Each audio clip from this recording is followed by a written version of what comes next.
Hello दोस्तों, हम इस पुस्तक से हिंदी के वस्तुनिष्ठ प्रश्नों का अभ्यास कर रहे हैं, जिसमें हम इस समय भक्ति काल के प्रश्नों पर हैं। भक्ति काल की भी रामाश्रयी शाखा जो है उसके प्रश्नों को देख रहे हैं। और इसके पहले हम हिंदी साहित्य के इतिहास संबंधी सारे प्रश्न और आदिकाल संबंधी सारे प्रश्न देख चुके हैं, उनका खूब अच्छे से अभ्यास कर चुके हैं। और भक्ति काल में भी 500 के ऊपर प्रश्नों को हम देख चुके हैं।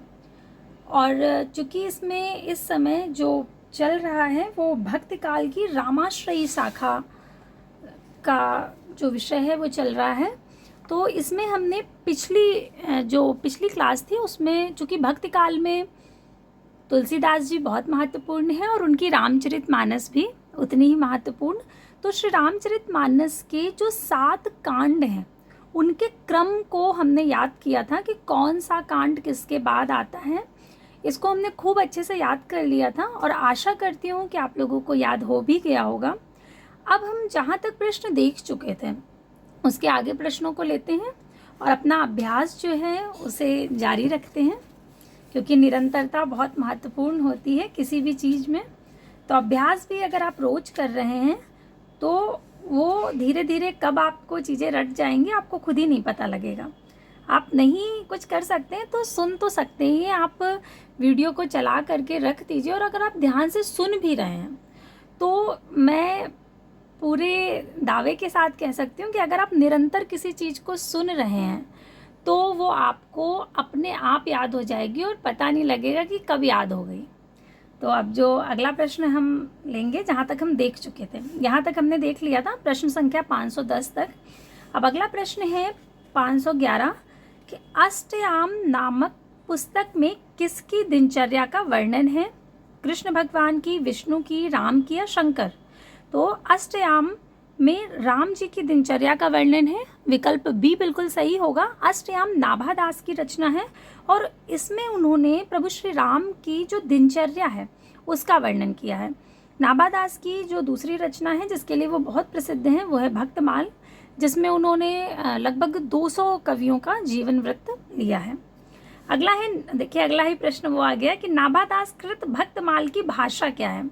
अवधी, हिंदी, खड़ी बोली, ब्रज भाषा या अवधी? तो इनकी जो भाषा है भक्तमाल की वो ब्रज भाषा है। वो ब्रज भाषा में लिखा गया है और उसका सन माना जाता है 1585 ईस्वी। इसमें इन्होंने लगभग 200 कवियों का जीवन वृत्त लिया है जिसमें 316 छपे हैं। अगला है राम रक्षा स्तोत्र रचना के लेखक कौन है? केशवदास, ईश्वरदास, नाभादास या रामानंद? तो रामानंद विकल्प डी बिल्कुल सही होगा। रामानंद की अन्य रचनाएं भी बहुत महत्वपूर्ण हैं, जिसमें श्री रामार्चन पद्धति, वैष्णव मताब्ज भास्कर, राम रक्षा स्तोत्र इत्यादि। अगला प्रश्न है कि कीरति भनित भूत भल सोई, सुर सरि सम सब कह हित होई। तुलसीदास की इस पंक्ति में कौन सा काव्य प्रयोजन है? काव्य प्रयोजन आपने काव्य शास्त्र की तैयारी के दौरान या काव्य शास्त्र पढ़ते समय आपने काव्य प्रयोजन पढ़े होंगे। काव्य प्रयोजन मतलब किस उद्देश्य से वो कविता या वो काव्य लिखा जा रहा है उसे काव्य प्रयोजन कहते हैं। तो ये जो पंक्तियां दी गई हैं इसमें पूछा गया है कि प्रयोजन क्या है तुलसीदास जी का। उन्होंने यश की प्राप्ति के लिए लिखा, स्वांतः सुखाय के लिए लिखा, लोक मंगल के लिए लिखा या धनार्जन के लिए लिखा? इन पंक्तियों के आधार पर पूछा जा रहा है। तो इन पंक्तियों का अर्थ हमें पता होना चाहिए। पंक्ति है कि कीरति भनित भूति भल सोई, सुर सरि सम सब कहे हित होई। यानी कि कीर्ति, संपत्ति और कविता, कीर्ति, कविता और संपत्ति वही भली हैं जो सुरसरी, सुरसरी यानी कि गंगा जी, सुरसरी गंगा का एक पर्यायवाची है। सुर मतलब देवता, यानी कि जो देवताओं की नदी है, गंगा ऐसे उनका पर्यायवाची नाम है गंगा जी का।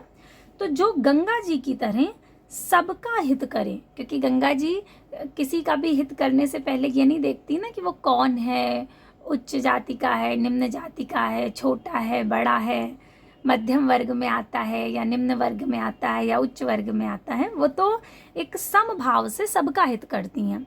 उसी तरह से कविता, संपत्ति और कीर्ति भी ऐसी होनी चाहिए जो गंगा जी की तरह सभी का हित करने वाली हो, ऐसा तुलसीदास जी कह रहे हैं। तो जब सभी के हित की बात आ रही है तो कौन सा भाव आएगा? लोक मंगल, यानी यहाँ पे बात हो रही है लोक मंगल की। तो जब आपको पंक्तियों का आशय पता होगा तो आप उसका भाव अपने आप समझ जाएंगे। तो विकल्प सी बिल्कुल सही होगा, लोक मंगल। अगला है, मैं पुनि निज गुरु सन सुनी कथा सुसूकर खेत। यह कथन किस कवि का है? ये कथन है तुलसीदास जी का। विकल्प ए बिल्कुल सही होगा। ये उन्होंने अपने विषय में कहा था कि मैंने सूकर क्षेत्र में गुरु के संग कथा सुनी थी। ये जो क्षेत्र है सूकर खेत, ये वर्तमान में एटा जनपद में गंगा जी के समीप पड़ता है, जिससे ये भी सिद्ध होता है कि तुलसीदास जी जो थे वो सोरो के निवासी थे। ये भी अलग अलग मान्यता है, जब आप पढ़ेंगे अभी आगे हम लोग इसे याद करेंगे कि तुलसीदास जी को भी कुछ लोग सूकर खेत का मानते हैं, यानी कुछ विद्वानों का मत है कि वो सूकर क्षेत्र के हैं और कुछ विद्वानों का मत है कि वो बांदा के पास राजापुर क्षेत्र के हैं। तो इसमें भी अलग अलग मत मिलते हैं। तो यहाँ पर विकल्प ए बिल्कुल सही होगा कि ये जो पंक्ति है ये तुलसीदास जी की है। अगला है, रामचरितमानस के ज्ञान दीपक प्रसंग किस कांड में वर्णित है? तो ज्ञान दीपक प्रसंग जो है ये उत्तर कांड में आता है रामचरितमानस के। अन्य विकल्प हैं बाल कांड, अयोध्या कांड और अरण्य कांड। अगर आपने पिछली क्लास ध्यान से देखी है तो आपको क्रम तो याद ही होगा। और ये उत्तर कांड जो है ये बिल्कुल अंतिम कांड है श्री रामचरितमानस का। पहला है बाल कांड, उसके बाद है अयोध्या कांड, फिर अरण्य कांड है, फिर किष्किंधा कांड है, सुंदर कांड है और फिर लंका कांड है और अंतिम कांड जो है वो है उत्तर कांड। इसके बाद है, तुलसीदास द्वारा शारीरिक पीड़ा से मुक्ति हेतु लिखा गया ग्रंथ कौन सा है? रामलला नहशु, हनुमान बाहुक, बरवै रामायण या विनय पत्रिका? तो हनुमान बाहुक जो है वो उन्होंने शारीरिक पीड़ा से मुक्ति के लिए लिखा था। विकल्प सी बिल्कुल सही है। इसके बाद है, रामचरितमानस से किस संवाद का संबंध नहीं है?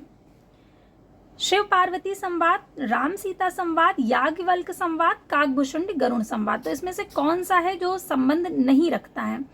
ये भी पिछली क्लास में आपको खूब अच्छे से समझाया गया है। इसीलिए आपसे कहती हूँ कि अगर आप पिछली क्लास देख करके फिर आगे की क्लास देखेंगे तो आपको चीज़ें समझने में बहुत आसानी रहेगी। ये हमने आपको बताया था कि जो तुलसीदास जी हैं उन्होंने एक सरोवर के रूप में रामचरितमानस का जो रूपक माना है वो एक मानसरोवर के रूप में माना है, जिसमें 4 घाट हैं।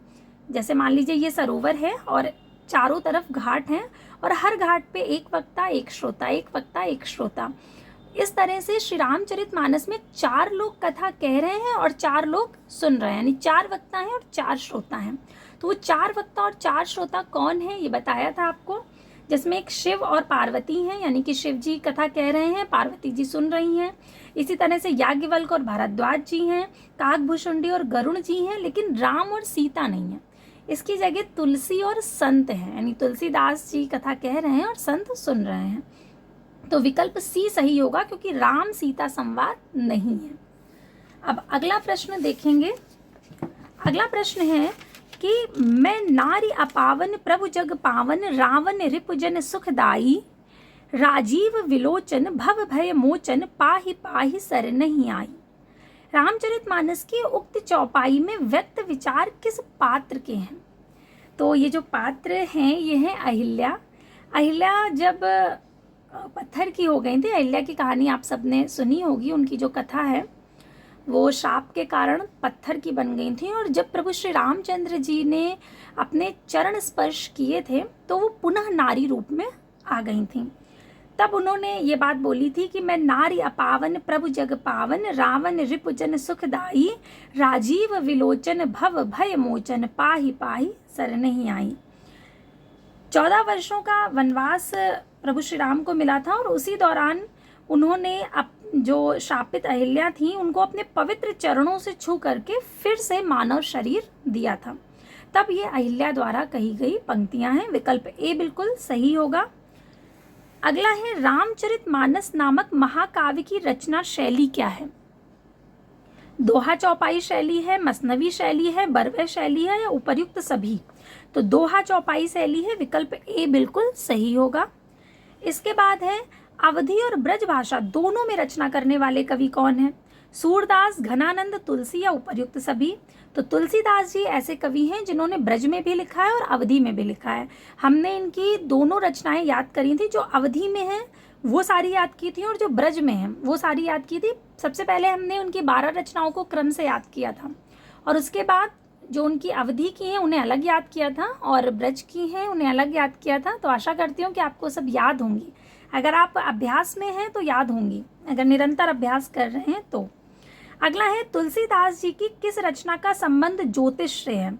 रामलला नेछु से, हनुमान बाहुक से, जानकी मंगल से, रामाज्ञा प्रश्नावली से? तो जो रामाज्ञा प्रश्नावली है उसका संबंध ज्योतिष से है, विकल्प डी बिल्कुल सही होगा। रामलला नेछु में संस्कारों पर स्त्री गीत अर्थात सोहर भगवान राम के जन्म के समय से संबंधित है। जानकी मंगल में भगवान राम सीता के विवाह का वर्णन है। हनुमान बाहुक में बाहु पीड़ा से मुक्ति पाने के लिए हनुमान जी ने स्तुति लिखी है। रामाज्ञा प्रश्नावली जो है ये ज्योतिष से संबंधित है। अगला है, तुलसीदास की किस रचना में संत महंतों के लक्षण वर्णित हैं?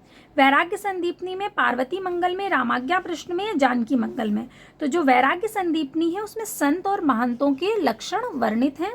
अन्य में रामाज्ञा प्रश्नावली में जैसे अभी हमने देखा कि ज्योतिष संबंधी ग्रंथ है, वहीं पार्वती मंगल में शिव और पार्वती जी का विवाह है और जानकी मंगल में जानकी और सीता जी का विवाह वर्णित है। अगला है, तुलसीदास के गुरु कौन थे? रामानंद, नरहरियानंद, हनुमत शास्त्री या रामानुजाचार्य? तो तुलसीदास जी के गुरु थे नरहरियानंद। अगर तुलसीदास जी के शिक्षा गुरु पूछे जाए तो आपको याद रखना है वो शेष सनातन थे और वैसे नरहरियानंद यहाँ पे विकल्प सी बिल्कुल सही होगा। अगला है, बरवे रामायण किसकी रचना है? तो ये तुलसीदास जी की रचना है, विकल्प बी बिल्कुल सही होगा। साहित्य लहरी सूरदास की है, रास पंचाध्यायी नंददास की है और विज्ञान गीता केशव दास की है। अगला प्रश्न है, इनमें से कौन सी रचना तुलसीदास की नहीं की है? इनमें से कौन सी रचना तुलसीदास की है? राम ध्यान मंजरी, राम सतसई, श्री रामार्चन पद्धति या कृष्ण गीतावली? तो कृष्ण गीतावली तुलसीदास जी की रचना है, विकल्प सी बिल्कुल सही होगा। श्री रामार्चन पद्धति अभी हमने देखा था किसकी रचना है, रामानंद जी की है। इसके अतिरिक्त इनकी कौन कौन सी रचनाएं हैं, जैसे वैष्णव मताब्ज भास्कर और राम रक्षा स्त्रोत आदि इनकी महत्वपूर्ण रचनाएं हैं। उसी तरह से रामार्चन पद्धति भी है। राम ध्यान मंजरी स्वामी अग्रदास की है। अगला है, कबीर कानि राखी नहीं वर्णाश्रम शट दर्शनी किसने कहा है? रैदास ने, नाभादास ने, मलूकदास ने, प्रियादास ने? तो ये कहा है नाभादास ने। नाभादास का जो भक्तमाल है उसमें उन्होंने ये बात कही है कि कबीर कानि राखी नहीं वर्णाश्रम शट दर्शनी। आपको बताया कि जो भक्तमाल है, नाभादास का जो भक्तमाल है उसमें उन्होंने लगभग 200 कवियों का जीवन वृत्त लिया है। उसमें जैसे उन्होंने वाल्मीकि के लिए कहा है कि जो तुलसीदास जी के लिए, गलती से वाल्मीकि निकल गया, तुलसीदास जी के लिए कहा है कि जो तुलसीदास जी हैं वो वाल्मीकि का ही अवतार है। उसी तरह से उन्होंने नाभादास ने कबीरदास जी के लिए ये बात कही है कि कबीर कानि राखी नहीं वर्णाश्रम शतदर्शनी। अगला विकल्प है कि गोस्वामी तुलसीदास की रचनाओं का सही क्रम कौन सा है? विकल्प बी रामचरितमानस, दोहावली, गीतावली, विनय पत्रिका बिल्कुल सही होगा। मैं फिर आपसे कहूँगी कि अगर आपने पिछली क्लास जिसमें मैंने ये प्रभु इनकी तुलसीदास जी की रचनाओं का क्रम याद करवाया है, अगर नहीं देखी है तो आपको देख लेनी चाहिए, क्योंकि ये बहुत महत्वपूर्ण है। यानी कि बार बार देखा गया है कि ये प्रश्न पूछा जाता है कि तुलसीदास जी की रचनाओं का क्रम, अगर आप उसे देख लेंगे एक बार तो बहुत आसानी से आपको याद हो जाएगा। ये क्रम आपको याद कराया गया है। पहले वैराग्य संदीपनी, फिर रामाज्ञा प्रश्न, फिर रामलला नेछु, जानकी मंगल, रामचरितमानस, फिर पार्वती मंगल, कृष्ण गीतावली, गीतावली, विनय पत्रिका, दोहावली, बरवे रामायण और उसके बाद आता है कवितावली या कवितावली।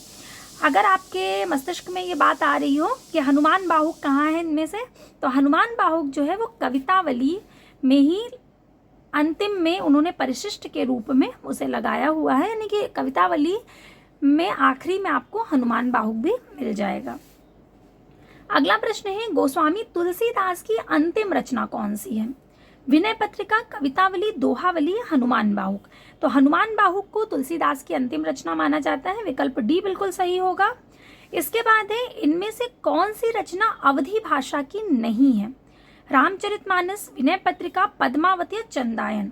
तो विनय पत्रिका अवधी भाषा की रचना नहीं है, बाकी सभी अवधी भाषा की रचनाएं हैं। श्री रामचरितमानस भी अवधी भाषा में लिखी गई है, जायसी की पद्मावत भी अवधी भाषा में है, मुल्ला दाऊद की चंदायन भी अवधी भाषा में है। विनय पत्रिका ब्रज भाषा में लिखी गई है तुलसीदास जी की, लेकिन लिखी गई है ब्रज भाषा में, इसलिए विकल्प सी बिल्कुल सही होगा।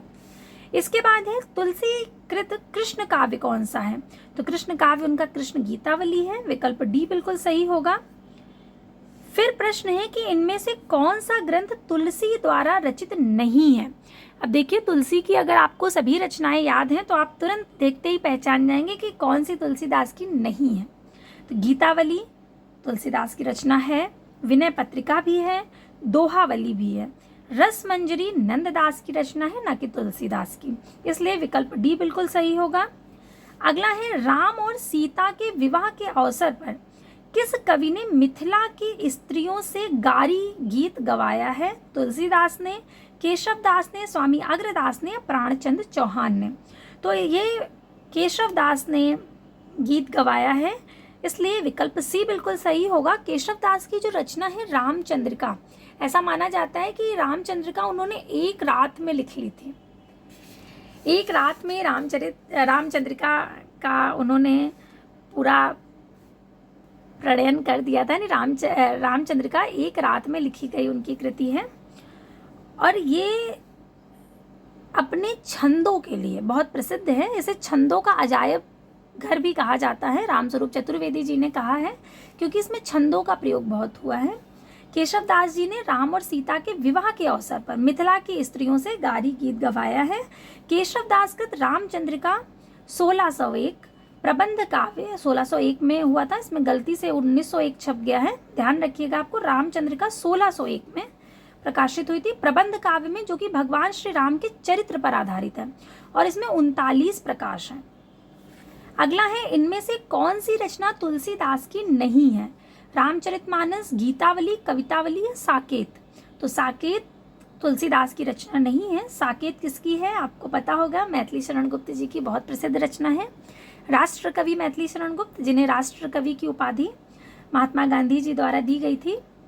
तो विकल्प जो डी है वो बिल्कुल सही होगा। मैथिली शरण गुप्त की अन्य रचनाएं जयद्रथवध, भारत भारती, पंचवटी, यशोधरा, द्वापर, सिद्धराज, नहुष, जय भारत, झनकार, मेघनाथवध आदि हैं। मैथिली शरण गुप्त जी को हम विस्तार से जब आधुनिक काल पर आएंगे तब पढ़ेंगे। अगला है स्वामी अग्रदास का संबंध किस भक्ति शाखा से है? तो स्वामी अग्रदास का संबंध है राम भक्ति शाखा से।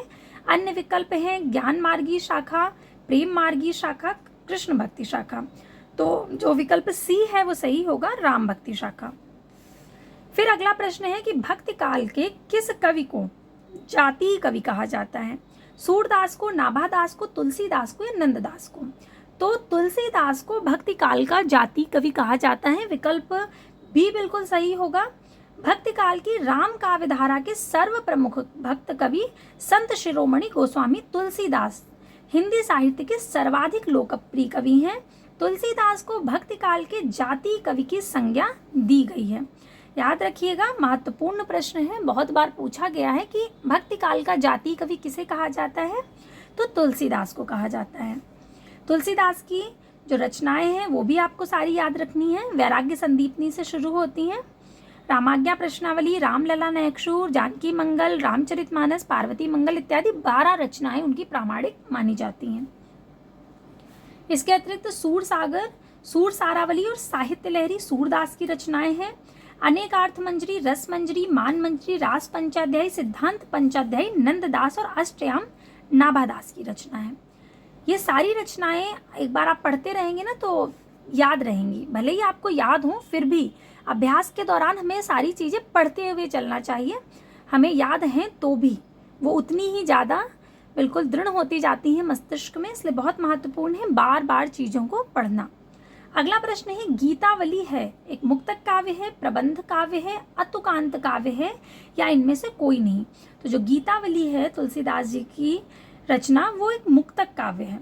राम भक्ति शाखा के सर्वाधिक लोकप्रिय भक्त कवि गोस्वामी तुलसीदास ने बड़े छोटे कुल 12 ग्रंथों की रचना की है। हम चर्चा कर चुके हैं उनके 12 ग्रंथों के बारे में। विनय पत्रिका तुलसीदास द्वारा रचित, ये सब जो इनके ग्रंथ दिए गए हैं ये सब इनके बड़े ग्रंथ हैं। समन्वयवादी चेतना और लोक मंगल की विराट भावना से अभिप्रेत तुलसीदास ने प्रबंध और मुक्तक दोनों काव्यों की रचना की है। गीतावली व कवितावली इनके मुक्तक काव्य हैं। दो इनके मुक्तक काव्य हैं, आपको याद रखना है, एक गीतावली और दूसरा कवितावली। यानी गीतावली और कवितावली इनके मुक्तक काव्य हैं और अन्य जो हैं वो मुक्तक नहीं हैं। तो इस तरह से हमने इतने प्रश्नों का अभ्यास और किया। इसके आगे के प्रश्नों का अभ्यास हम अगली क्लास में करेंगे। आशा करती हूँ कि आपका अभ्यास बहुत अच्छा चल रहा होगा। तो अभी के लिए इतने ही प्रश्न, अगले प्रश्न हम अगली क्लास में देखेंगे। तब तक के लिए धन्यवाद।